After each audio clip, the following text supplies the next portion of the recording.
Vamos começar falando da notícia desta madrugada.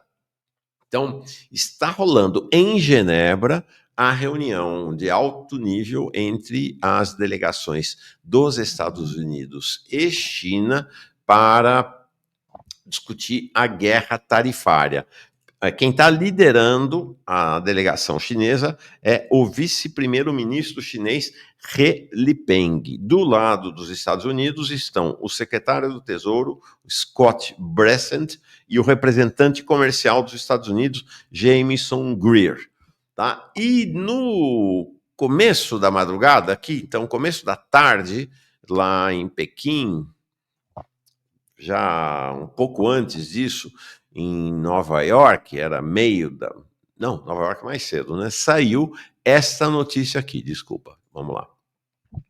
Então, o Global Times deu a notícia de que a China e os Estados Unidos haviam feito um progresso substancial nas negociações comerciais e que a reunião injeta instabilidade na economia, sem dar nenhuma informação adicional. Isto foi mais ou menos 2 horas da manhã aqui, 2 horas da tarde lá.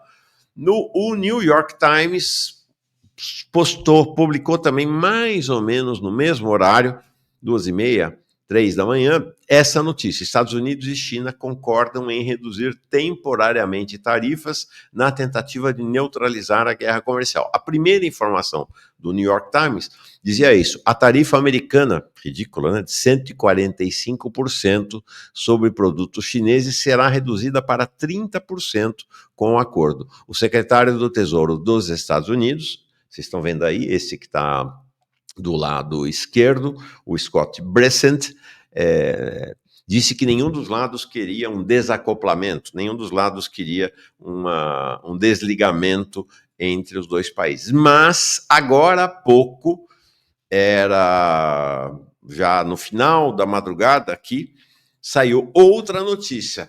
A China divulgou, e aí a imprensa ocidental já está repercutindo, a íntegra da declaração conjunta da reunião China e Estados Unidos. Sempre a China, né? A China falando, não vamos negociar em aberto, nós vamos fazer tudo nos bastidores, não tem esse show que teve lá com os Zelensky no Salão Oval, mas, e foi interessante, a China tem sido muito ousada, né? Foi dela a iniciativa de divulgar em primeira mão a declaração conjunta sobre a reunião econômica e comercial China-Estados Unidos em Genebra. E ao divulgar a declaração, o resultado, a notícia não é apenas, não reduziu para 30%, não. Né?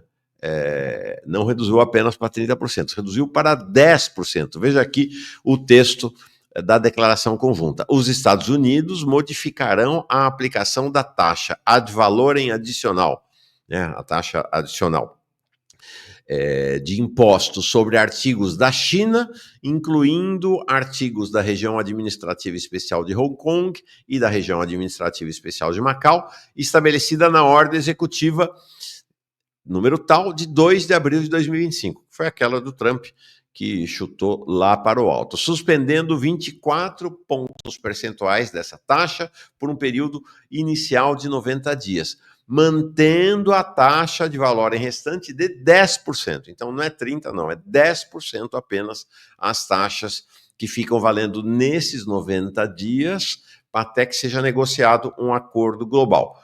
Então,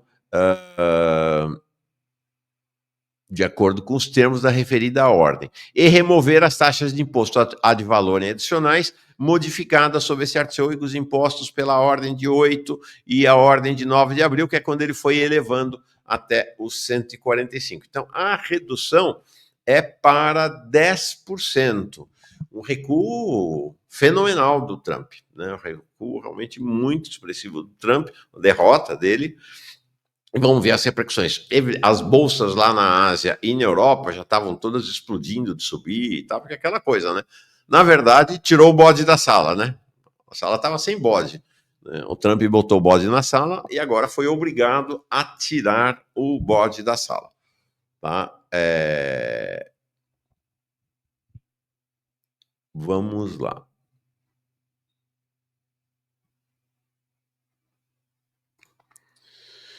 Então, achei interessante isso. Essa notícia saiu sexta-feira, que para mostrar a contramão completa entre a economia política e a política econômica da China e do Brasil. O que a China fez antes da reunião com os Estados Unidos?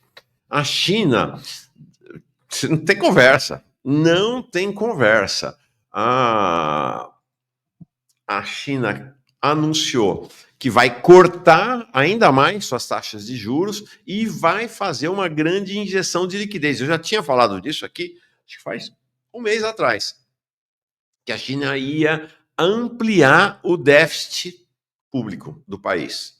Se não estou enganado, de 2,5% para 2,77%, talvez seja ainda mais, tá?